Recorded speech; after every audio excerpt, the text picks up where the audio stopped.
Vincent Malloy is 7 years old. He's always polite and does what he's told. For a boy his age, he's considerate and nice. But he wants to be just like Vincent Price.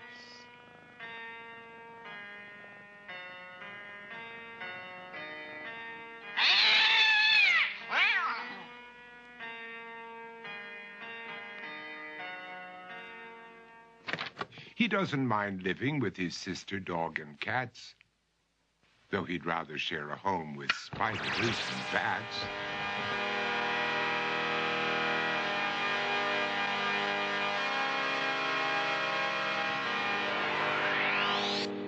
There he could reflect on the horrors he's invented. And wander dark hallways alone and tormented.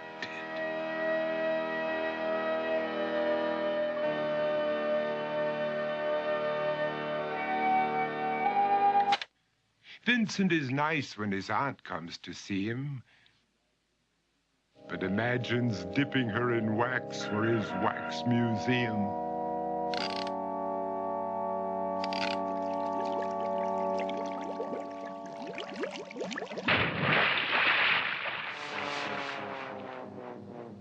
He likes to experiment on his dog, Abercrombie, in the hopes of creating a horrible zombie.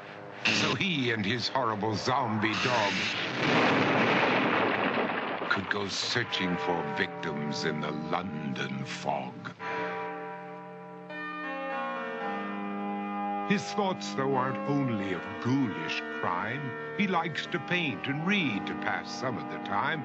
While other kids read books like Go, Jane, Go, Vincent's favorite author is Edgar Allan Poe.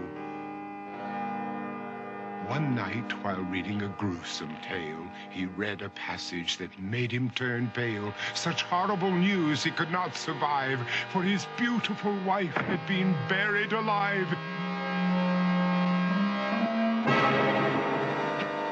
He dug out her grave to make sure she was dead, unaware that her grave was his mother's flower bed. His mother sent Vincent off to his room.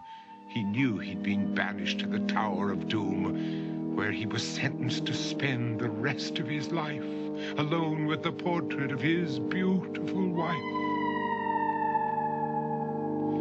While alone and insane, encased in his tomb, Vincent's mother burst suddenly into the room. She said, "If you want to, you can go out and play. It's sunny outside and a beautiful day."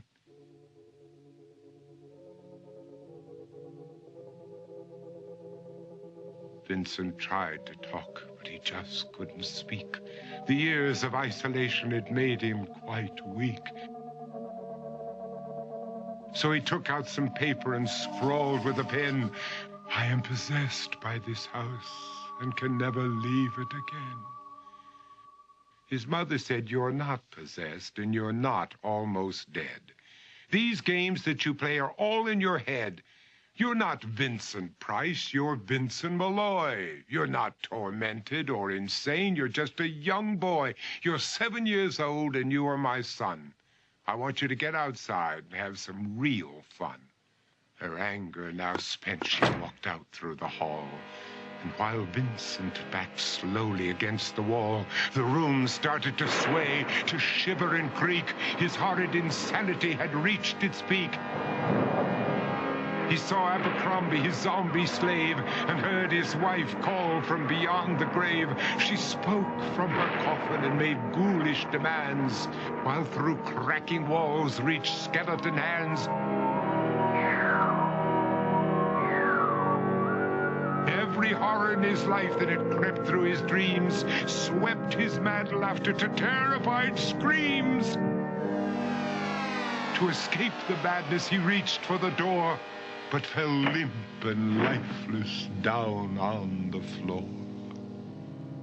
His voice was soft and very slow as he quoted The Raven from Edgar Allan Poe. And my soul from out that shadow that lies floating on the floor shall be lifted nevermore.